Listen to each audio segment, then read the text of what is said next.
بسم الله الرحمن الرحيم وبه نستعين وأصلي وأسلم على عبده ورسوله نبينا محمد وعلى آله وصحبه أجمعين. يقول الله سبحانه وتعالى في كلامه المجيد: أعوذ بالله السميع العليم من الشيطان الرجيم. بسم الله الرحمن الرحيم. ليس البر أن تولوا وجوهكم قبل المشرق والمغرب ولكن البر من آمن بالله واليوم الآخر والملائكة والكتاب والنبيين إلى آخر الآية. دوسرے پارہ کی یہ مشہور ترین آیت ہے. سارے مسلمان پڑھنے والے قرآن کو اس آیت کو بخوبی جانتے ہیں. سورہ بقرہ میں ہے، دوسرے پارہ میں ہے. اللہ سبحانہ و تعالی نے اس آیت کریمہ میں ارکان ایمان کو بیان فرمایا ہے. نیکی کی بات یہ نہیں ہے کہ اپنا چہرہ مشرق و مغرب کی طرف پھیریں.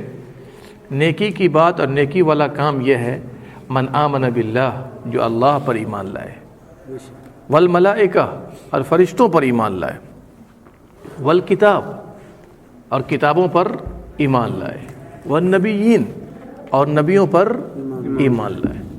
تو ایمان کے جیسا کہ آپ جانتے ہیں مشہور ہے 6 ارکان ہیں. ایمان کے کتنے ارکان ہیں؟ اس میں سے اللہ نے 5 رکن کو یا 5 ارکان کو اس آیت میں بیان فرمایا. اللہ پر ایمان لانا، اس کی کتابوں پر ایمان لانا، اس کے فرشتوں پر ایمان لانا، اس کے رسولوں پر ایمان لانا، اور ایک کیا بیان فرمایا؟ آخرت پر ایمان لانا. ٹھیک ہے نا؟ اس آیت کریمہ میں 5 ارکان کو بیان فرمایا ہے. چھٹا رکن کیا باقی رہ گیا؟ چھٹا رکن کیا باقی رہ گیا؟ اللہ پر ایمان لانا آ گیا، فرشتوں پر ایمان لانا آ گیا، کتابوں پر ایمان لانا، رسولوں پر اور آخرت پر. یہ 5 کو اللہ نے اس آیت میں بیان فرمایا ہے. من آمن باللہ والیوم الآخر والملائکہ والکتاب والنبیین. 5 ہو گئے نا؟ چھٹا رکن کیا باقی رہ گیا؟ نہیں نہیں نہیں نہیں نہیں نہیں، آپ لوگوں کو بھی یاد نہیں آ رہا ہے؟ ہاں نہیں نہیں. چھٹا رکن باقی رہ گیا بھلی اور بری تقدیر پر ایمان لانا. بھلی اور بری تقدیر پر ایمان لانا. یہ ایمان کے 6 ارکان ہیں. 5 رکنوں کا تذکرہ اللہ نے سورہ بقرہ کی اس آیت میں بیان فرمایا. چھٹے رکن کو اللہ نے مختلف آیات میں بیان فرمایا ہے. ان میں سے ایک آیت ہے اِنَّا كُلَّ شَيْءٍ خَلَقْنَاهُ بِقَدَرٍ. ہم نے ہر چیز کو تقدیر سے، اندازے سے پیدا کیا. اللہ کا اندازہ ہماری طرح نہیں ہوتا ہے. ہمارا اندازہ تو کچا ہوتا ہے نا، لیکن اللہ نے جو کچھ تقدیر میں لکھا ہے نہایت پختہ علم کی روشنی میں لکھا ہے. جو اللہ کا علم تھا قلم نے لکھا. اللہ کی چاہت ہوگی، اللہ سبحانہ و تعالیٰ وہ کرتا ہے یا وہ پیدا کرتا ہے. سمجھ رہے ہیں نا؟ یہ ہے بھلی اور بری تقدیر پر ایمان لانا.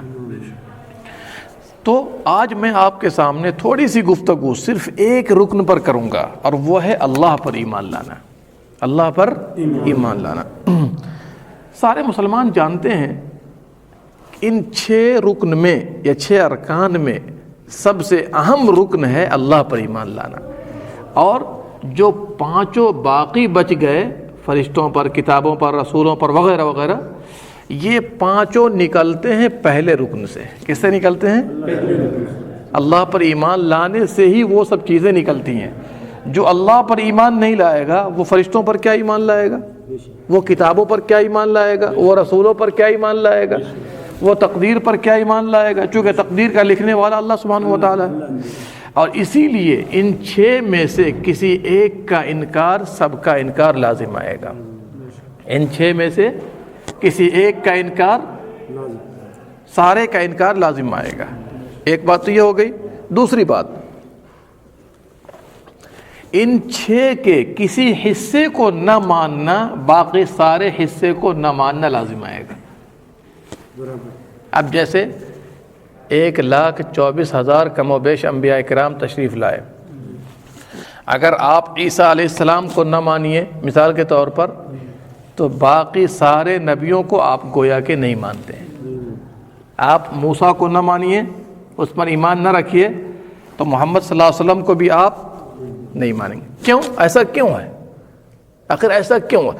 حالانکہ ہمارے نبی تو محمد صلی اللہ علیہ وسلم ہے، موسیٰ ہمارے نبی تو ہیں نہیں، ہم ان کے پیچھے تو نہیں چل رہے ہیں، عیسیٰ ہمارے نبی تو نہیں ہے، لیکن موسیٰ پر ایمان نہ لانا محمد صلی اللہ علیہ وسلم پر بھی ایمان نہ لانے کو شامل ہے۔ کیوں؟ اس لیے کہ تمام انبیاء کو کس نے بھیجا ہے؟ اللہ نے بھیجا۔ ایک کو نہ ماننا تمام انبیاء کو نہ ماننے کے مترادف ہے۔ اسی لیے قرآن پاک کا مطالعہ کیجئے گا، اللہ نے فرمایا، ایک آیت پیش کر رہا ہوں، کذبت ثمود المرسلین، سمود نے رسولوں کو جھٹلایا۔ سمود نے، تو سمود نے کیا سارے رسولوں کو جھٹلایا تھا؟ ہاں، کون تھے سمود کے نبی؟ کون تھے؟ ایک بھائی کہہ رہے موسیٰ علیہ السلام، نہیں، موسیٰ علیہ السلام نہیں، ہاں نہیں، دیکھیے اس کا مطلب اسلامی تعلیمات سے ہم لوگ بہت دور ہیں ابھی۔ سمود جو قوم تھی اس نے صالح علیہ السلام کو جھٹلایا۔ کس کو جھٹلایا؟ صالح۔ تو سمود نے صالح کو جھٹلایا، آدم کو نہیں جھٹلایا، ہاں، ادریس کو نہیں جھٹلایا، شیش کو نہیں جھٹلایا، ابراہیم کو نہیں جھٹلایا۔ کس کو جھٹلایا؟ صالح کو۔ صالح کو جھٹلانا سمود کا، اللہ فرماتا ہے رسولوں کو جھٹلایا۔ گویا کہ صالح کو جھٹلانا تمام رسولوں کو جھٹلانا ہے۔ نہیں بات سمجھ میں آئی؟ یہ سب علمی باتیں ہیں، غور کیجیے گا ذرا سا۔ چلیے میں زیادہ تفصیل میں نہیں جاؤں گا کیونکہ عوام کا طبقہ ہے یہاں پر۔ اب آئیے، پہلا رکن ہے اللہ پر ایمان لانا۔ پہلا رکن ہے، اگر آپ سے کوئی پوچھ بیٹھے کہ بھائی آپ لوگ ماشاءاللہ پرانے مسلمان ہیں، اللہ پر ایمان لانے میں کیا کیا چیزیں شامل ہیں، یا دوسرے الفاظ میں یوں کہیے کن کن چیزوں کو ہم مانیں گے تو کہا جائے گا کہ آپ اللہ پر ایمان لائے؟ کتنی چیزیں ہیں؟ کیا ہے؟ 5؟ کیا ہے 6؟ بولیے آپ لوگ۔ ہاں بولیے۔ میرا سوال نہیں سمجھا آپ لوگوں نے، اس کا مطلب یہاں پر بیٹھیے تو حاضر جوابی اور ذہن کو حاضر رکھیے۔ پہلا رکن ہم نے کیا کہا؟ اللہ پر ایمان لانا۔ دوسرا رکن کیا کہا؟ فرشتوں پر۔ تیسرا رکن کیا کہا؟ کتابوں پر۔ چوتھا نبیوں پر۔ پانچواں آخرت پر۔ چھٹا تقدیر پر۔ ٹھیک ہے نا؟ چلیے اب پانچوں کو ابھی ہٹا دیجئے، ابھی ہم صرف گفتگو کر رہے ہیں اللہ پر ایمان لانا۔ کس پہ گفتگو کر رہے ہیں؟ اللہ پر ایمان لانے میں کیا کیا چیزیں داخل ہیں وہ بتائیے آپ۔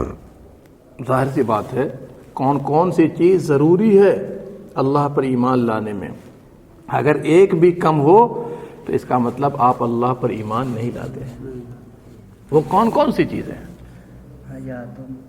حیات و موت کا مالک۔ نہیں ایسے نہیں بولیے، یہ پانچوں رکن جو ہیں شامل۔ پانچوں کو ہٹائیے، ابھی صرف ہم اللہ پر ایمان لانے پہ بات کر رہے ہیں۔ ہاں بولیے شیخ آپ۔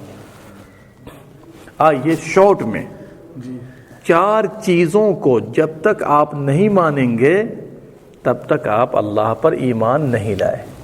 4 چیزوں کو جب تک آپ نہیں مانیں گے تب تک آپ اللہ پر ایمان نہیں لائے۔ مختصر انداز میں بتا رہا ہوں تاکہ آپ لوگ یاد رکھیے اس کو۔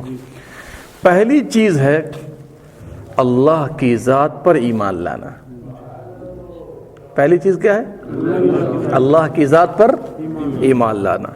دوسری چیز ہے اللہ کی ربوبیت اور اس کے افعال پر ایمان لانا ہے۔ ربوبیت کا مطلب ہوتا ہے اللہ کے ورکس، اللہ کے کام، اللہ جو کام کر رہا ہے کہ نہیں کر رہا ہے، اس پر ایمان لانا۔ ٹھیک ہے؟ ہاں سب کچھ اللہ، بات آ رہی ہے ابھی۔ تیسری چیز اللہ کے جتنے نام اور صفات ہیں جن کو ہم اسماء و صفات کہتے ہیں ان پر ایمان لانا۔ اور چوتھی چیز ہے اللہ کی عبادت پر ایمان لانا۔ یاد رہے گا؟ بہت اطمینان سے چل رہا ہوں، کوئی تقریر والا انداز اختیار نہیں کر رہا ہوں، تاکہ ہر یہ بنیادی چیزیں ہیں جب تک ان کو آپ نہیں سمجھیں گے مسلمان بلا وجہ ہے۔ اس لیے اب آئیے پہلی چیز ہم لیتے ہیں اللہ کی ذات پر ایمان لانا۔ اللہ کی ذات پر ایمان لانے کا مطلب یہ ہے کہ اللہ سبحانہ و تعالی ہے، زندہ ہے، ہمیشہ سے ہے، ہمیشہ رہے گا، نہ اس کی بیوی ہے، نہ اس کے بچے ہیں، اور کبھی وہ عدم کی خرابی سے نہیں گزرا اور نہ آئندہ کبھی گزرے گا. یہ باتیں ہیں اللہ پر، اللہ کی ذات پر ایمان لانے میں. اب جیسے ہم نے کہا پہلا جملہ اللہ ہے، چونکہ بعض لوگ اللہ کو نہیں مانتے، کہتے ہیں جی اللہ نہیں ہے. ہاں کہتے ہیں لوگ، آج بھی اس دور میں لوگ ہیں جو کہتے ہیں اللہ نہیں ہے، یہ کائنات کا سسٹم ایسے ہی چل رہا ہے. اور یہ کون تھے؟ نبی صلی اللہ علیہ وسلم کے زمانے میں بھی کچھ لوگ تھے جن کو دہریہ کہا گیا، اور آج بھی کچھ لوگ ہیں جن کو کمیونسٹ کہا جاتا ہے. کیا کہا جاتا ہے؟ کمیونسٹ. یہ کہتے ہیں اللہ کچھ نہیں ہے، یہ سسٹم سارا ایسے ہی چل رہا ہے. سمجھ رہے ہیں؟ تو ہم کہیں گے خبردار، جو کچھ بھی دنیا میں دیکھ رہے ہو اللہ کے وجود پر وہ چیزیں دلالت کرتی ہیں. ایک سوئی، مثال کے طور پر ایک سوئی جس سے ہم کپڑے سیتے ہیں، ٹانگتے ہیں، ظاہر سی بات ہے اس کا کوئی بنانے والا ہے. یہ گلاس، کپ، اس کا بنانے والا کوئی ہے دنیا میں. یہ ڈبہ بنانے والا کوئی ہے. یہ ٹوپی، یہ شماغ، یہ کپڑے، ہر چیز کے بنانے والے لوگ ہیں. اتنی بڑی کائنات، اتنی بڑی دنیا کیا خود بخود چل رہی ہے؟ اس کا کوئی نہ کوئی خالق ہے، اور خالق کون ہے؟ اللہ سبحانہ و تعالیٰ. آئیے یہاں پر آپ کو امام ابو حنیفہ رحمۃ اللہ علیہ کا ایک مناظرہ سناتا ہوں.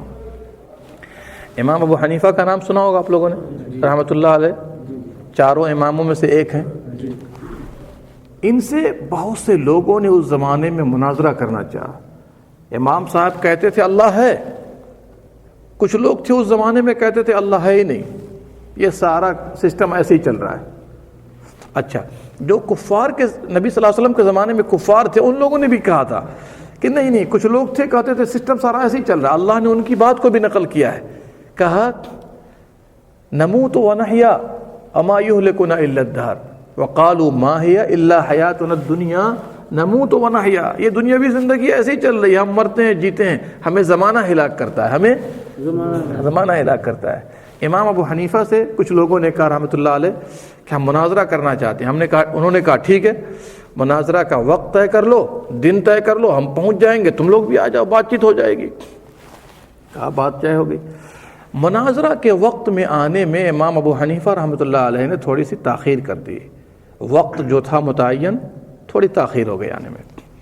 اب لوگ اٹھ کر چلنے لگے، یہاں تک کہ امام صاحب پہنچ گئے. چلنے والے تھے کہ امام صاحب پہنچ گئے.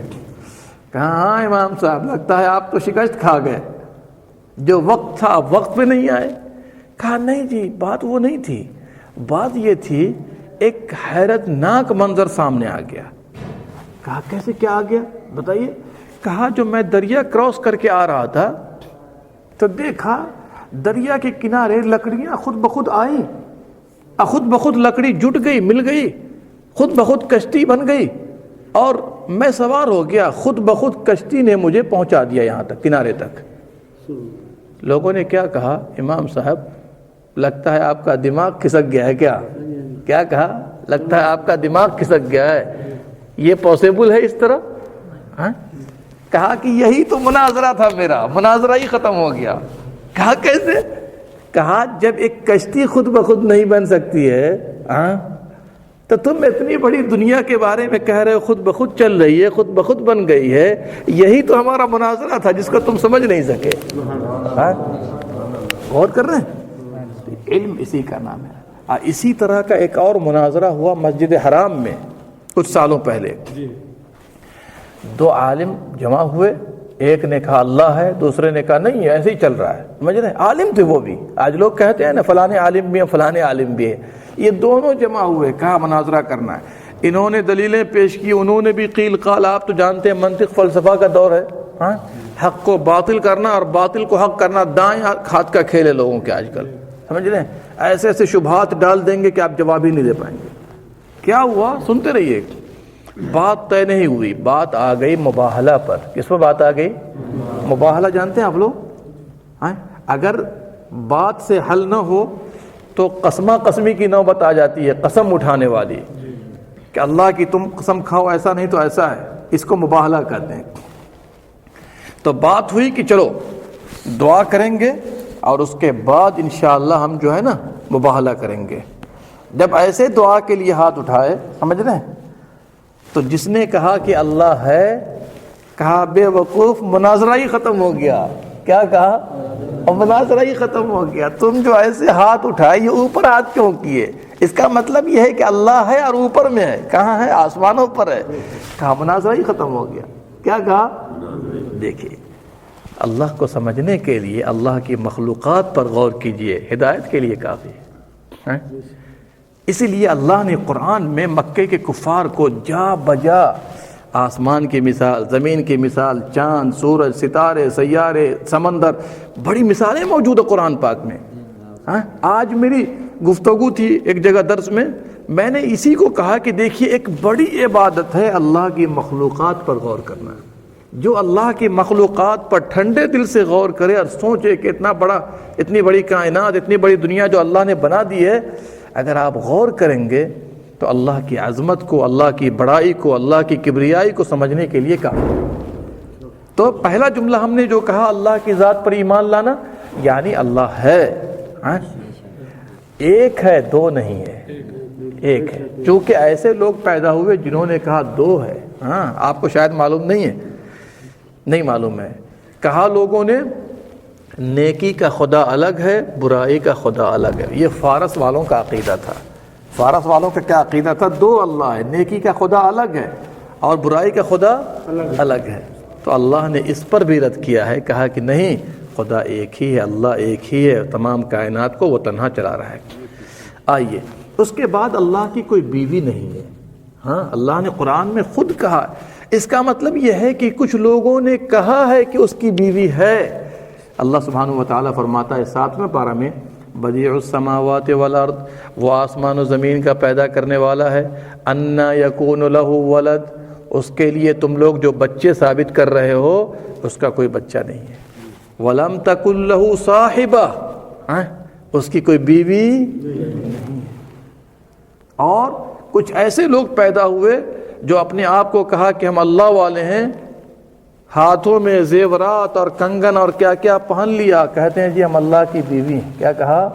کچھ صوفی سنت ایسے لوگ پیدا ہوئے جنہوں نے کہا ہم اللہ کی بیوی ہیں. نعوذ باللہ من ذالک. اچھا، بہت سی قوموں نے کہا اللہ کے بیٹے ہیں. کہا کہ نہیں کہا؟ نہیں کہا ہے. کہا یہودیوں نے کہا عزیر اللہ کے بیٹے ہیں، قرآن نے نقل کیا. کرسچنوں نے کیا کہا؟ نصرانیوں نے عیسیٰ علیہ السلام اللہ کے بیٹے ہیں. مکے کے کافروں نے کیا کہا تھا؟ فرشتے اللہ کی بیٹیاں ہیں، فرشتے. جبکہ اللہ نے خود رد کیا، کہا یہ بتاؤ، جب میں فرشتوں کو پیدا کر رہا تھا تم لوگ دیکھ رہے تھے؟ تم لوگ جو کہتے ہو فرشتے اللہ کی بیٹیاں ہیں، جب میں پیدا کر رہا تھا فرشتوں کو، تم لوگ وہاں پر تھے موجود کہ دیکھا کہ بیٹا ہے کہ بیٹی ہے؟ سبحان اللہ. اور ایسے بعض مسلمان بھی ہیں جو محمد صلی اللہ علیہ وسلم کے بارے میں یہ عقیدہ رکھتے ہیں. محمد صلی اللہ علیہ وسلم کے بارے میں یہ عقیدہ رکھتے ہیں، اس لیے کہ نصرانیوں اور کرسچنوں کا عقیدہ کیا تھا؟ ان کا عقیدہ تھا عیسیٰ علیہ السلام اللہ کے بیٹے ہیں. عیسیٰ علیہ السلام تو بیٹا باپ کا حصہ ہوتا ہے کہ نہیں ہوتا ہے؟ بیٹا کس کا ہوتا ہے؟ باپ کا حصہ ہوتا ہے. اب آپ مجھے بتائیے کہ عیسائیوں نے بھی گویا کہ یہ کہا عیسیٰ علیہ السلام اللہ کے بیٹے ہیں، تو اللہ سراپا نور ہے. اللہ سراپا نور ہے. اللہ کیا ہے؟ نور علی نور، وہ سراپا نور ہے. تو اگر آپ یہ کہیے گا عیسیٰ علیہ السلام اللہ کے بیٹے ہیں، سپوز جن لوگوں نے بھی کہا، تو انہوں نے بھی عیسیٰ علیہ السلام کو نور من نور اللہ سمجھا، اس لیے کہ نور اللہ تعالیٰ سراپا نور ہے. تو نور کا بیٹا کیا ہوگا؟ انسان کا بیٹا کیا ہوتا ہے؟ انسان ہوتا ہے. تو جن لوگوں نے بھی کہا عیسیٰ اللہ کے بیٹے ہیں، گویا کہ انہوں نے یہ ثابت کیا کہ عیسیٰ علیہ السلام نور من نور اللہ ہوئے، نور من نور اللہ ہوئے. اگر یہی عقیدہ ہم نبی صلی اللہ علیہ وسلم کے بارے میں رکھیں گے تو کیا کہا جائے گا؟ نہیں. اب آپ بتائیے، بہت سے مسلمان ہیں کہ نہیں جو کہا کرتے ہیں یہ سب. تو لہٰذا یاد رکھیے گا، محمد صلی اللہ علیہ وسلم کے بارے میں قرآن میں سورہ کہف کی آخری نمبر آیت ہے، قل انما انا بشر مثلکم. اے محمد صلی اللہ علیہ وسلم، آپ لوگوں سے بتا دیجئے کہ میں تمہارے جیسا انسان ہوں. لیکن انسان کا فرق ہوتا ہے.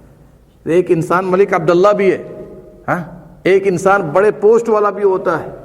تو اللہ تعالیٰ کے سب سے افضل بندے اور انسان کون تھے؟ محمد صلی اللہ علیہ وسلم. اس سے بہتر انسان، اس سے بہتر بندہ اس سے زیادہ عظمت والا بندہ کوئی دنیا میں نہیں پیدا ہوا. لیکن تخلیق کے اعتبار سے ان کے والدین کا نام آپ کو پتا ہے کہ نہیں پتا ہے؟ والد صاحب کا نام کیا ہے؟ عبداللہ ہے جی. والدہ کا نام کیا ہے؟ آمنہ ہے. چچا کا نام کیا ہے؟ حضرت عبد المطلب. چچا کا نام کر رہا ہوں. ابو طالب ہیں، عباس ہیں، اور بھی حمزہ ہیں، اور بھی ہیں. دادا کا نام عبد المطلب ہے. تو یہ بھی اسی نسل میں ہیں، اسی خاندان میں ہیں، اسی گھرانے میں ہیں. لہٰذا سب سے افضل بشر تھے. اللہ نے ان کی طرف وحی کی، سب سے افضل نبی اور رسول ہوئے، اس میں کوئی شک نہیں. جو نہیں مانتا وہ مسلمان ہی نہیں. لیکن نبی صلی اللہ علیہ وسلم کے بارے میں وہ عقیدہ لوگ بیان نہ کریں جو قرآن و سنت کے خلاف ہو. لہٰذا یہ سب چیزیں اللہ کی ذات میں شامل ہیں مختصر انداز میں. اب آئیے دوسری چیز کیا باقی رہ گئی؟ اللہ کے افعال یا ربوبیت پر ایمان لانا. اللہ کے افعال کا مطلب یہ ہے کہ اللہ جو جو کام کرتا ہے کوئی دوسرا کام نہیں کر سکتا ہے. اللہ ہمیں پیدا کرتا ہے، کوئی دوسرا پیدا کر سکتا ہے؟ اللہ انسانوں کو مارتا ہے، کوئی دوسرا مار سکتا ہے؟ اللہ سبحانہ و تعالیٰ نے تمام کائنات کو بنایا، کوئی دوسرا بنا سکتا ہے؟ اللہ نے ہر مخلوق کو پیدا کیا، کوئی دوسرا کر سکتا ہے؟ نہیں کر سکتا ہے. اللہ تعالیٰ دنیا کا نظام تنہا چلاتا ہے، کوئی دوسرا نہیں چلا سکتا ہے. لیکن بعض مسلمان ہیں جنہوں نے یہ کہنا شروع کیا کہ دنیا کا نظام چلانے میں بہت سے لوگ ہیں جو اللہ کا ہاتھ بٹاتے ہیں. اللہ کا ہے لوگ مسلمان ہیں اور ان لوگوں نے گریڈ بنا دیے ہیں، قطب ہیں، ابدال ہیں، اوتاد ہیں، غوث ہیں. نہیں، اللہ سبحانہ و تعالیٰ قرآن کریم میں خود فرماتا ہے دنیا کا تنہا نظام میں چلاتا ہوں. اور وہ آیت اگر آپ یاد رکھ لیجئے سورہ سبا کے اندر بڑی مشہور آیت ہے. اور یہ آیت اگر مسلمان آج کے سمجھ لیں ایسے عقائد کبھی بھی نہ رکھیں. اللہ فرماتا ہے قُلِ ادْعُوا الَّذِينَ زَعَمْتُم مِّن دُونِ اللَّهِ، آپ کہہ دیجئے جن جن کو تم لوگ پکارتے ہو، جن جن کو تم لوگ پکارتے ہو پریشانیوں میں آرام کے لیے پکارتے ہو، لا یملکون مثقال ذرۃ، اللہ کو چھوڑ کر تم لوگ جو پکار رہے ہو فلاں فلاں کو، لا یملکون، ان کی حالت کیا ہے؟ ان حالتوں پر غور کیجئے گا. لا یملکون مثقال ذرہ فی السماوات ولا فی الارض، آسمانوں میں اور زمینوں میں ذرہ برابر بھی وہ کسی چیز کے مالک نہیں ہے. یہ قرآن پڑھ رہا ہوں، اپنی طرف سے نہیں پڑھ رہا ہوں، قرآن پڑھ رہا ہوں. پہلی حالت ہو گئی کسی چیز کے کوئی مالک نہیں ہے. دوسری حالت دیکھیے وما لہم فیہما من شرک، ان چیزوں میں ان مخلوقات میں اس کا کوئی شریک و ساجی نہیں ہے. دوسری حالت ہو گئی. آگے چلیے وما لہ منہم من ظہیر، ان میں سے کوئی بھی اللہ کا کسی چیز میں کوئی مددگار نہیں ہے. کتنی حالت ہو گئی؟ تین حالتیں ہوئی نا. چوتھی حالت ولا تنفع الشفاعۃ عنده، اس کے پاس کسی کی شفاعت فائدہ مند نہیں ہے. کسی کی شفاعت، کتنی حالت ہوئی؟ چار. لیکن شفاعت میں ایک حکم کو الگ کیا اللہ نے، الا باذنہ، مگر جب تک اس کی اجازت نہ ہو. جب تک اس کی اجازت نہ ہو. چونکہ شفاعت انبیاء بھی کریں گے، ہمارے نبی بھی کریں گے، فرشتے بھی کریں گے، بہت سے نیک لوگ بھی کریں گے، تو اللہ نے شفاعت میں سے تھوڑا سا حصہ الگ کر دیا. لیکن ان تینوں میں کچھ الگ کیا نہیں کیا، اس لیے کہ ذرہ برابر بھی آسمانوں اور دیکھیے دنیا کی کوئی بھی چیز ہوگی یہ چار حصوں سے خالی نہیں ہوگی، چار حالتوں سے. یہ قلم ہے، سمجھنے کی کوشش کیجئے گا. یا تو آپ اس کے مالک ہوں گے خرید کر کے یا بنا کر کے، ٹھیک ہے، پہلی حالت ہوئی. دوسری حالت اگر ملکیت کی طاقت نہ ہو تو ساجھیداری لوگ کر لیتے ہیں. دوسری حالت ہوئی ساجھیداری کی بھی طاقت نہ ہو تو ان کو خریدنا تھا تو آپ چلے گئے ساتھ میں ہیلپ کر دیا، دکان بتا دیا. اگر اس کی بھی طاقت نہ ہو اور یہ چیز ملنے والی نہیں ہے تو کہتے ہیں جی ذرا چلو ہم تمہارا سفارش کر دیتے ہیں، ممکن ہے دے دے گا. یہی چار حالتیں ہوتی ہیں کسی بھی چیز کے اندر. تو اللہ نے جب تینوں حالتوں کو بیان کیا، ملکیت کو، شراکت کو، مدد کو، اس میں کچھ بھی استثناء نہیں کیا، الگ نہیں کیا. لیکن جب شفاعت کی بات ہوئی تو شفاعت کا تنہا مالک اللہ ہے، لیکن جسے اجازت دے گا وہ شفاعت کرے گا، اور جس کے لیے اجازت دے گا اس کی شفاعت کی جائے گی. آیت الکرسی آپ پڑھتے ہیں نا؟ پڑھتے ہیں کہ نہیں پڑھتے ہیں؟ من ذا الذی یشفع عنده الا باذن. کون ہے جو اس کے پاس سفارش کر سکے؟ کوئی نہیں ہے. الا باذن، جب تک وہ اجازت نہ دے دے، جب تک وہ بات سمجھ میں آ رہی نا. لہذا یہ کہنا کہ کائنات کا نظام چلانے میں فلاں بھی لوگ شریک ہیں، یہ کفریہ عقیدہ ہے، اسلام کا عقیدہ نہیں ہے. اللہ تنہا نظام چلاتا ہے، وہ جب جو چاہتا ہے کرتا ہے، اس کے اختیارات کا کوئی مالک نہیں ہے، اور اللہ سبحانہ و تعالیٰ کے کام پر کوئی چوں چرا کرنے والا بھی نہیں. بات سمجھ میں آ گئی؟ یہ دوسری قسم ہوئی. پہلی قسم کیا ہوئی؟ بولیے بھائی، پہلی بات کیا بتائی تھی ہم نے؟ نہیں. اب آپ لوگ لگتا ہے بھوک لگی ہوئی ہے آپ لوگوں کو. اللہ کی ذات پر ایمان لانا. دوسری چیز کیا ہوئی؟ اللہ کے افعال پر ایمان لانا. دو چیزیں ہو گئی نا، شارٹ میں لے رہا ہوں. تیسری چیز ہے اللہ کے نام اور صفات پر ایمان لانا. اللہ کے نام اور صفات کا مطلب کیا ہے؟ اللہ کے بہت سارے نام ہیں، بہت سارے صفات ہیں، ان پر بلا چوں چرا ایمان لائیے. بلا چوں چرا. کوئی کیفیت بیان نہ کیجیے، کوئی مثال پیش نہ کیجیے. اللہ تعالیٰ ہر مثالوں سے اوپر ہے. کسی نام اور صفات کا انکار نہ کیجیے، کسی سے مشابہت نہ دیجیے. اسماء اور صفات میں 4 خرابیوں سے دور رہنا ضروری ہے.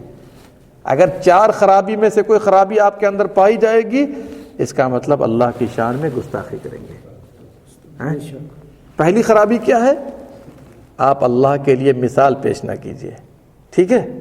دوسری چیز کیفیت پیش نہ کیجیے. تیسری چیز مشابہت پیش نہ کیجیے. چوتھی چیز انکار نہ کیجیے. یہ ہم آپ کو عام انداز میں سمجھا رہے ہیں، ورنہ اس کو تو بہت سے لوگ نہیں سمجھ پاتے ہیں. اب اللہ تعالیٰ کے ناموں میں سے ایک نام ہے کہ اللہ تعالیٰ عرش پر مستوی ہے، عرش پر جلوہ افروز ہے. مثال دے رہا ہوں، عرش پر کیا ہے؟ جلوہ افروز ہے. کس طرح ہے یہ ہمیں نہیں معلوم. قرآن میں آیا ہے کہ اللہ عرش پر مستوی ہے، ہم نے مان لیا، انکار نہیں کیا.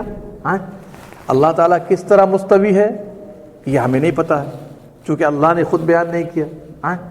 ہے، ہم نے مان لیا. کیسے ہے؟ ہم اس کو کیفیت کو نہیں مانتے. اچھا، یہ بھی نہیں کہہ سکتے کہ اللہ تعالیٰ ممکن ہے فلاں آدمی کی طرح بیٹھا ہوگا. نہیں، بیٹھا ہے، کھڑا ہے، یہ ہمیں نہیں معلوم. قرآن نے کہا جلوہ افروز، ہم نے مان لیا. کس طرح ہے یہ ہمیں نہیں پتا ہے. ٹھیک ہے. اب آپ نے حدیث میں پڑھا ہوگا، ہر اخیر تہائی رات کو اللہ سبحانہ و تعالیٰ دنیا کے آسمان پر نازل ہوتا ہے. دنیا کے آسمان، بخاری کی حدیث، ہر اخیر تہائی رات کو اللہ سبحانہ و تعالیٰ دنیا کے آسمان پر نازل ہوتا ہے. تہجد کے وقت میں جو آخری تہائی رات ہوتی ہے، ہر رات کو. اب ہم نے مان لیا کہ وہ نازل ہوتا ہے. کیوں؟ اس لیے کہ نبی صلی اللہ علیہ وسلم فرمایا. اگر ہما شما کی بات ہوتی تو ہم نہیں مانتے، لیکن نبی کی بات تو صحیح ہے. اچھا، اب آئیے چاروں قاعدے کو فٹ کرتے ہیں. اب کوئی کہے کہ نہیں جی اللہ کیسے آئے گا، ہم نہیں مانتے اس کو. اس نے انکار کر دیا. حالانکہ نبی نے بیان فرمایا تو صحابہ نے کوئی سوال بھی نہیں کیا. صحابہ ہم سے زیادہ عقل مند تھے، ہم سے زیادہ علم والے تھے کہ نہیں تھے؟ انہوں نے مان لیا، ایکسپٹ کر لیا بلا چوچرا. اور ہم کیا کہہ رہے؟ نہیں جی یہ کیسے ہو سکتا ہے کہ اللہ آئے گا. آپ نے انکار کر دیا. یہ پہلی خرابی آئی نا. اب دوسرے آدمی آئے، اس نے کہا ممکن ہے اترتا ہوگا، نازل ہوتا ہوگا، لیکن یہ ہے کہ ہماری طرح اترتا ہوگا، جیسے ہم چھت پہ سے اترتے ہیں نا. ہم نے کہا نہیں، اس کو بھی ہم نہیں مانیں گے. چونکہ ہم چھت سے نیچے اترے تو ہم انسان تھے، چھت اوپر ہو گئی، ہم نیچے آ گئے. لیکن یہ بات اللہ کے بارے میں نہیں کہہ سکتے. یہ بات اللہ کے بارے میں نہیں کہہ سکتے، اس لیے کہ تو مخلوقات کا حال ہے نا. خالق کے بارے میں ایسی بات نہیں کر سکتے. تیسری بات، کیسے اترتا ہے، کیفیت ہم پیش نہیں کریں گے. ہماری طرح اترتا ہے، آپ کی طرح اترتا ہے، نہیں، خبردار، چونکہ اللہ کی شان میں گستاخی ہو جائے گی. اور چوتھی بات ہم نے کیا کہا تھا؟ کیا کہا تھا؟ بولیے. ایک تو کیفیت ہم پیش نہیں کریں گے، مثال پیش نہیں کریں گے، مشابہت پیش نہیں کریں گے، انکار نہیں کریں گے. ٹھیک ہے نا. یہ چاروں چیزیں اللہ کے بارے میں ہم لاگو کرنے کی کوشش نہیں کریں گے. اور اس طرح سے بہت سارے صفات ہیں اللہ سبحانہ و تعالیٰ کے جو قرآن میں موجود ہیں، سنت کے اندر موجود ہیں. اب اللہ کی صفت میں سے ایک صفت ہے وہ عالم الغیب ہے. عالم الغیب ہے کہ نہیں؟ قرآن میں بھرا پڑا ہے. ہاں اللہ تعالیٰ عالم الغیب ہے. توجہ کریں ادھر دیکھیں قرآن میں آیا اللہ سبحانہ و تعالیٰ فرماتا ہے سورہ نمل آیت نمبر 65 قُلْ لَا يَعْلَمُ مَنْ فِي السَّمَاوَاتِ وَالْأَرْضِ الْغَيْبَ إِلَّا اللَّهُ. توجہ کیجئے گا, آپ لوگوں سے بتا دیجئے آسمانوں اور زمین میں علم غیب اللہ کے سوا کسی کو حاصل نہیں. سورہ نمل آیت نمبر 65. اور نبی صلی اللہ علیہ وسلم سے کہا جا رہا ہے آپ کہیے آسمانوں اور زمین میں علم غیب اللہ کے سوا کسی کو حاصل نہیں ہے. کیوں کہا گیا آپ کہیے؟ اس لیے کہ بہت سے لوگ آپ کے بارے میں عقیدہ رکھیں گے. اور آج لوگ ہیں کہتے ہیں نبی صلی اللہ علیہ وسلم عالم الغیب تھے. نہیں, عالم الغیب نہیں تھے. اللہ نے جو کچھ سکھا دیا آپ کو پتا تھا, جو کچھ نہیں سکھایا نہیں پتا تھا. نہیں پتا تھا. ہاں لوگ غلو کر کے کہتے ہیں جی آپ کو قلم کا علم تھا, غیب تھا, لوح محفوظ کا علم تھا. نہیں, اتنا غلو نہ کیجیے. اگر ایسی بات ہوتی آپ کی زندگی میں کتنے سارے واقعات رونما ہوئے کہ آپ کچھ کہہ نہیں سکے, خاموش ہو گئے. آپ وہ واقعات آپ بھی جانتے ہیں. ہماری اماں عائشہ رضی اللہ عنہا پر الزام لگایا گیا. الزام لگایا گیا کہ نہیں لگایا گیا؟ مہینہ کیوں پریشان رہے؟ کچھ بھی آپ نے کلیئر نہیں کیا. اس لیے کہ اللہ نے نہیں بتایا. جب بتا دیا سورہ نور کی آیت نازل ہو گئی, آپ کو معلوم ہو. اگر علم غیب ہوتا آپ جھٹ سے کہہ دیتے اے تم نے جو کہا وہ غلط کہا, ہماری بیوی ایسی نہیں ہے, ختم. لیکن علم غیب نہیں ہے. اور آگے چلیے, خیبر شہر میں ایک یہودیہ عورت نے نبی صلی اللہ علیہ وسلم کو اور صحابہ کو زہر کھلا دیا ملا کر کے. کیا کھلا دیا؟ اور آپ نے کھا بھی لیا, منہ میں رکھا. اس گوشت کے ٹکڑے نے بتا دیا کہ اے نبی صلی اللہ علیہ وسلم اس میں زہر ملا ہوا ہے. لیکن صحابہ نے بھی کھا لیا. ایک صحابی وہیں پہ شہید ہو گئے. ایک صحابی وہیں پر شہید ہو گئے. کیا عالم الغیب ہو کر جان کر کھایا اور کھلا دیا؟ نہیں. بولیے ذرا سا, یہ تو نبی کے بارے میں الزام ہو جائے گا نا. الزام ہوگا کہ نہیں ہوگا؟ اور آگے چلیے, ایک موقع پر نبی صلی اللہ علیہ وسلم نے شہد کو حرام کر دیا. شہد کو حرام کر دیا. آپ کو واقعہ معلوم ہے کہ نہیں؟ سورہ تحریم آیت نمبر 1. آیت نمبر 1 آپ جا کر پڑھ لیجیے. اللہ کا فرمان یا ایھا النبی لم تحرم ما احل اللہ لک. اے نبی صلی اللہ علیہ وسلم جس چیز کو اللہ نے حلال کیا ہے آپ اسے حرام کیوں کر رہے ہیں؟ تبتغی مرضات ازواجک, آپ بیویوں کی خوشنودی چاہتے ہیں. واللہ غفور الرحیم 28واں پارہ میں, جا کر کھول کے دیکھ. اصل میں اس میں ایک قصہ مذکور ہے. عائشہ اور حفصہ رضی اللہ عنہما نے ایک اسکیم تیار کیا. ہر روز پیارے نبی صلی اللہ علیہ وسلم شام کے وقت میں, عصر کے وقت میں ایک بیوی کے ہاں جا کر شہد پی لیا کرتے تھے. بلاتی تھی آ جائیے پی کے چلے جائیے. تو آپ صلی اللہ علیہ وسلم نرم مزاج سے چلو بھائی آ گئے, پی کے چلے گئے. ان دونوں نے اسکیم تیار کی کہ روزانہ پیارے نبی صلی اللہ علیہ وسلم جاتے ہیں, ہم لوگوں کے پاس بھی آتے ہیں, لیکن ظاہر سی بات ہے ایک مرتبہ زیادہ ہو گیا, ہمارے یہاں ایک مرتبہ کچھ کم ہو گیا. اب اس میں اسکیم تیار ہوئی. عائشہ نے کہا میرے گھر میں آئیں گے تو میں بھی ایک جملہ کہوں گی, اور تمہارے پاس جائیں گے تم بھی وہی جملہ کہہ دینا. دیکھیے اسکیم تیار کیسے ہوئی. عائشہ کے پاس گئے تو عائشہ نے کہہ دیا کہ اللہ کے نبی صلی اللہ علیہ وسلم آپ کے منہ سے مغافیر کی بو آ رہی ہے. مغافیر جو ہے ایک کیڑا ہے, اور وہ جب جا کر کے پھول کو جب چاٹ لیتا ہے نا تو اس سے بو نکلتی ہے تھوڑی سی. تو کہا کہ آپ کے منہ سے مغافیر کی بو آ رہی ہے. اور اس بو کو لوگ اس زمانے میں اچھا نہیں سمجھتے تھے. حفصہ کے گھر گئے تو انہوں نے بھی یہی کہہ دیا کہ آپ کے منہ سے مغافیر کی بو آ رہی ہے. اب ایک کہے تب نہ ڈاؤٹ ہو, یہاں دو نے کہہ دیا, آپ کو یقین آ گیا. آپ کو یقین آ گیا. کیا یقین آ گیا کہ مغافیر کی بو آ رہی ہے. ہم شہد نہیں پیتے تھے بلکہ کیا جا کر استعمال کرتے تھے؟ مغافیر. سمجھ رہے ہیں؟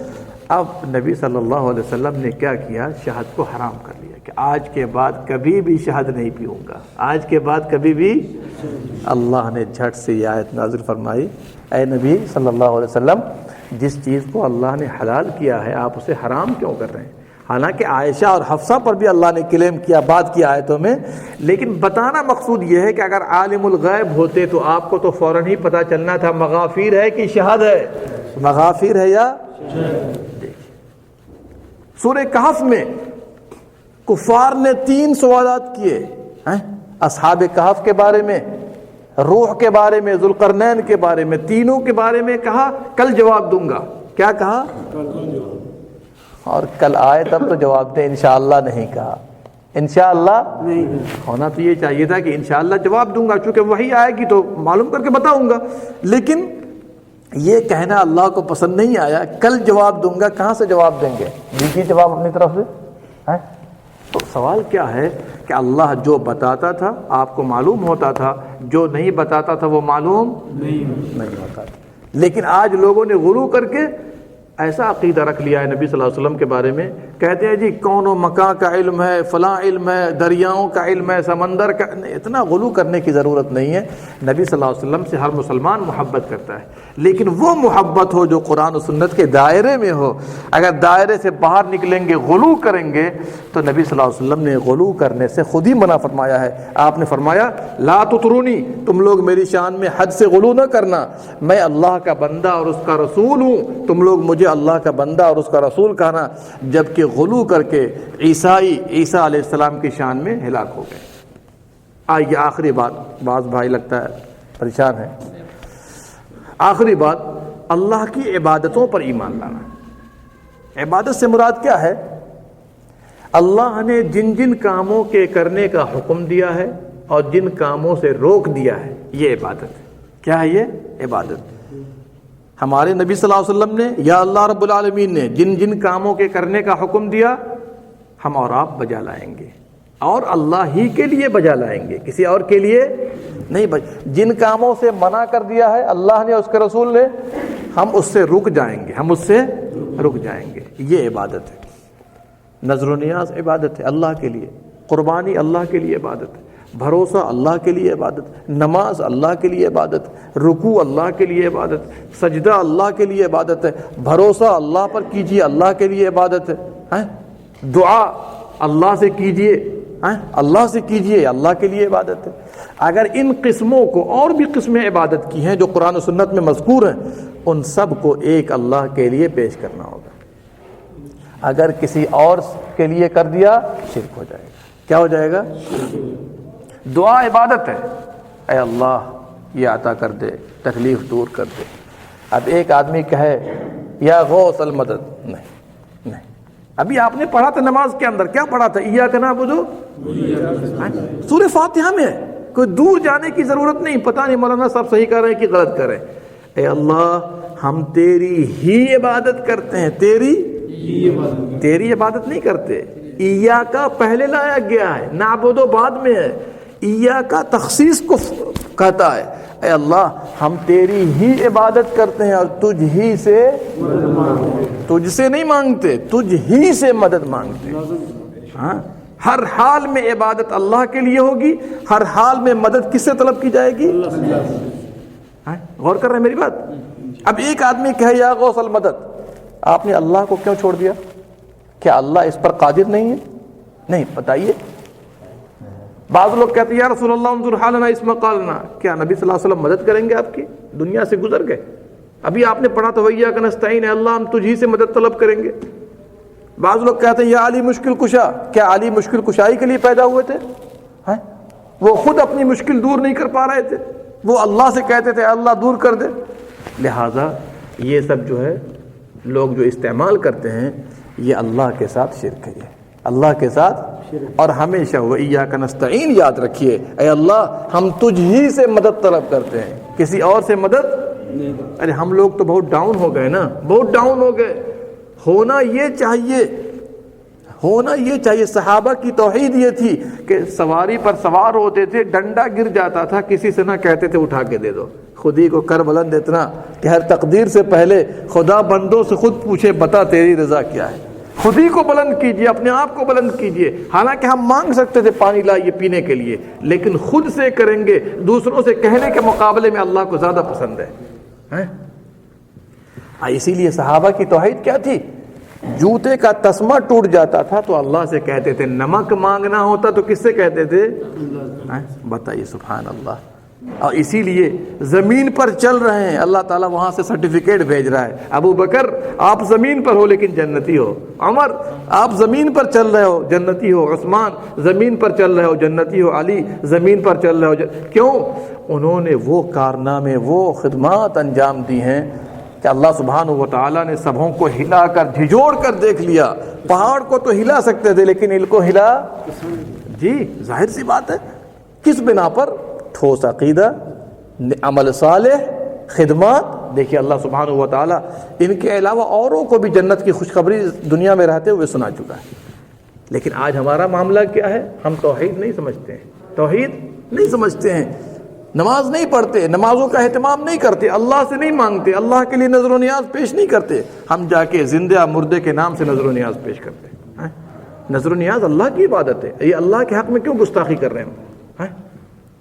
بھروسہ اللہ پر کرنا ہے، کسی انسان پر نہ کیجیے، کوئی انسان کچھ بھی نہیں کر سکتا آپ کے لیے، ہوگا وہی جو اللہ چاہے گا، ہوگا وہی، اس کو خوش کیجیے گا، وہ لوگوں کو آپ کے لیے خوش کر دے گا، لوگوں کو خوش کریں گے، ایک دن تو خوش ہو سکتا ہے، دوسرے تیسرے چوتھے دن وہ آپ سے خوش نہیں رہے گا، اس لیے کہ جو سینٹر ہے وہ خوش نہیں ہے، جو مرکز ہے وہ خوش نہیں۔ ہمیشہ یاد رکھیے اس چیز کو، قربانی اللہ کے لیے۔ آپ پڑھتے انا اعطیناک الکوثر فصلی لربک وانحر، رب کے لیے نماز پڑھیے، رب کے لیے قربانی کیجئے، اور آج قربانی لوگ زندے مردے سب کے نام سب کے لیے پیش کر رہے ہیں کہ نہیں کر رہے؟ نہیں، خبردار، جو اللہ کی عبادت ہے وہ اللہ کے لیے، اس میں اس کا کوئی ساجی نہیں ہے۔ آئیے ایک آیت پیش کر کے اپنی بات میں ختم کرتا ہوں۔ اللہ سبحانہ و تعالیٰ فرماتا ہے قل ان صلاتی، آپ کہہ دیجئے اے نبی صلی اللہ علیہ وسلم، میری نماز و نسکی، میری تمام عبادتیں، اور ایک تفسیر کی روشنی میں میری قربانی و محیایا، میرا زندہ رہنا، و مماتی، میرا مرنا کس کے لیے ہے؟ للہ رب العالمین، اللہ رب العالمین کے لیے ہے، لا شریک لہ، اس میں اس کا کوئی ساجی نہیں ہے، وبذالک امرت، اور اسی کا میں حکم دیا گیا ہوں۔ میرے بھائیوں، نہایت افسوس کی بات ہے آج لوگ اللہ کی عظمت کو نہیں پہچانتے ہیں، اور اللہ سے دل نہیں لگاتے ہیں، اللہ سے لو نہیں لگاتے ہیں، اللہ کو نہیں پکارتے ہیں۔ کون سی تکلیف ہے جو اللہ دور نہیں کر سکتا ہے؟ کون سی حاجت ہے جو اللہ نہیں دے سکتا ہے؟ کیا اللہ کے علاوہ کوئی اور بھی کچھ دے سکتا اور دیتا ہے؟ لوگ کہتے ہیں جی بچہ نہیں پیدا ہو رہا تھا، فلاں جگہ گئے تو بچہ پیدا ہوا۔ سبحان اللہ، کتنا بڑا شبہ ہے ان کے دھیان میں۔ ارے اللہ تقدیر پہلے لکھ چکا ہے، ابھی آپ کو ہم نے بتایا تھوڑی دیر پہلے، ایمان کے 6 ارکان ہیں، وہی ہوگا جو تقدیر میں لکھا ہوگا، وہی ہوگا۔ لیکن آپ یہ بتائیے، کیا فلاں جگہ جانے سے بچہ پیدا ہوا؟ یہ تو سبب ہے، یہ کیا ہے؟ اگر آپ ڈاکٹر کے پاس گئے، اس نے علاج کیا تو اس نے بھی تقدیر ہی کا حصے پر عمل کیا ہے، تقدیر کے حصے پر عمل کیا ہے، ورنہ ڈاکٹروں کو بچہ دینے کی طاقت نہیں ہے، کسی مزار کو بچہ دینے کی طاقت نہیں ہے، بلکہ اللہ سبحانہ و تعالیٰ دیتا ہے اور دے سکتا ہے۔ ہمیشہ یہ رب کی توحید ہے۔ آج اس کو نہ جاننے کی بنا پر آج بہت سے مسلمان شرک کر رہے ہیں، اور اس شرک کی ان کے پاس کوئی دلیل نہیں ہے، حالانکہ باتیں بہت ہیں، لیکن جب تک یہ بنیاد مضبوط نہ ہو، یہ نماز، یہ روزے، یہ حج، یہ زکوٰۃ قبول نہیں۔ اور ایک بات اور بتا دوں، شاید آپ لوگ اس کو نہیں غور کر رہے ہوں گے، آج مسلمانوں میں جو بے راہ روی پائی جاتی ہے عبادات نہ کرنے کی، اب برائیاں دھڑلے سے کرنے کی، اس کی ایک بڑی وجہ یہ ہے کہ جو اللہ کی عظمت سے واقف نہیں ہوگا، برائی اس کے لیے کچھ نہیں۔ اللہ کی عظمت دل میں ہو تو بندہ برائی سے دور ہوگا عبادتوں پر۔ آج آپ دیکھ نہ لیجئے، لاکھوں لاکھ مسلمان ہیں جو نماز کے قریب آنے کو تیار نہیں، اس کی کیا وجہ ہے؟ کیا مسلمانوں کو نہیں پتا ہے کہ سب سے بڑی عبادت نماز ہے؟ نہیں پتا ہے کہ نہیں پتا ہے؟ آپ کے اس کیمپ میں 70-80 آدمی ہے مثال کے طور پر، کتنے لوگ نماز پڑھتے ہیں؟ میں تو نہیں جانتا ہوں کون پڑھتا ہے کون نہیں پڑھتا ہے۔ مین وجہ کیا ہے؟ بنیاد مضبوط ہوگی، دیوار اور چھت مضبوط ہوگی۔ یہ عبادات وغیرہ دیوار اور چھت کی طرح ہے۔ یہ عقیدہ جو ہم نے ابھی شارٹ میں بیان کیا اللہ پر ایمان لانے کے بارے میں، یہ سب بنیاد میں سے ہے۔ کس میں سے ہے؟ جب تک بنیاد مضبوط نہ ہو، اللہ کی عظمت کا احساس نہ ہو، اللہ رب العالمین کی بڑائی کا اندازہ نہ ہو، نماز پڑھنے میں کیا مزہ آئے گا؟ روزہ رکھنے میں کیا مزہ آئے گا؟ حج کرنے میں کیا مزہ آئے گا؟ اور اکثر مسلمان لا علمی کے بنا پر ہو یا دانستہ ہو، اللہ کے ساتھ شرک کر رہے ہیں۔ اللہ خود فرماتا ہے قل سیروا فی الارض، اے نبی صلی اللہ علیہ وسلم زمین میں چل پھر کر کے دیکھ لیجئے اگلوں کا انجام کیسا ہوا، ان کا جرم کیا تھا، کان اکثرہم مشرکین، سورہ روم کے اندر اکثر لوگ شرک کرنے والے تھے، اکثر لوگ ہیں؟ تو آج اگر آپ کو اور ہم کو لا الہ الا اللہ کے بارے میں نہ معلوم ہو، شرک اور توحید کی حقیقت نہ معلوم ہو، تو بھلا بتائیے نادانستہ اگر آپ شرک کر بھی لیں گے تو آپ کو پتہ چلے گا؟ نہیں پتہ چلے گا، نہیں پتہ چلے گا۔ لیکن افسوس کی بات کیا ہے، امت کا ایک بڑا طبقہ ہے جو کہتا ہے اس امت سے شرک ہی ختم ہو گیا۔ کیا کہتا ہے؟ شرک ہی ختم۔ سبحان اللہ۔ ارے بھائی، ایک تو معلوم نہیں، دوسرے پروپیگنڈا کر رہے ہو شرک ختم ہو گیا۔ اگر شرک ختم ہو گیا تو اللہ سبحانہ و تعالی جہنم میں کس کو داخل کرے گا؟ جو شرک کرنے والا ہو، خواہ وہ اس امت کا ہو یا پچھلی امتوں کا ہو۔ اس لیے کہ جتنے بھی اہل ایمان ہیں اگر ایمان بچا کر کے لے گئے دنیا سے تو انشاءاللہ کسی نہ کسی دن وہ جنت میں داخل ہوں گے۔ دائمی جہنم کس کے لیے ہے؟ شرک کرنے والوں کے لیے، کفر کرنے والوں کے لیے۔ اور اللہ کا فرمان یاد رکھیے گا، سورہ یوسف آیت نمبر 106، وَمَا يُؤْمِنُ أَكْثَرُهُم بِاللَّهِ إِلَّا وَهُم مُشْرِكُونَ، اکثر لوگ ایمان لانے کا دعویٰ تو کرتے ہیں مگر شرک کیا کرتے ہیں۔ یہ اللہ کا فرمان ہے، اپنی بات میں نہیں کر رہا ہوں۔ لہٰذا ان حقائق کو سمجھنے کے لیے آخر میں میری نصیحت یہ ہے کہ قرآن کو ترجمہ اور تفسیر سے دیکھیں، تاکہ آپ کو پتہ چلے کہ اللہ نے ہر بیماری کا علاج قرآن میں کیسے بتایا ہے اور ہمارے اندر کیا کیا بیماری پائی جاتی ہے۔ ہاں، یہ مت سمجھیے کہ بیماری نہیں ہے، بیماری کی حقیقت معلوم ہوگی تب نہ بیماری کو سمجھیں گے، پھر آپ علاج کریں گے۔ لہٰذا اللہ کی کتاب اس بنا پر آئی ہے کہ ہماری بیماری کو بھی بتائے، بیماری کا علاج بھی کرے، اور علاج ہم کو اور آپ کو قرآن سے لینا ہے، سنت سے لینا ہے، تیسری کوئی چیز ہمارے لیے مفید نہیں ہے۔ اللہ سبحانہ و تعالیٰ سے دعا ہے رب العالمین ہم تمام لوگوں کو توحید خالص پر گامزن فرمائے۔ رب العالمین جو بھی گفتگو ہوئی ہے اللہ سبحانہ و تعالیٰ ہم تمام لوگوں کے دل و دماغ میں بسا دے۔ رب العالمین ہم تمام لوگوں کو شرک اور اس کے انواع و اقسام سے دور فرما، آمین یا رب العالمین۔ اللہم صلی علی نبینا محمد وعلی آلہ وصحبہ اجمعین۔ جیسے بھائی کے پاس کوئی سوال ہو دیکھیے۔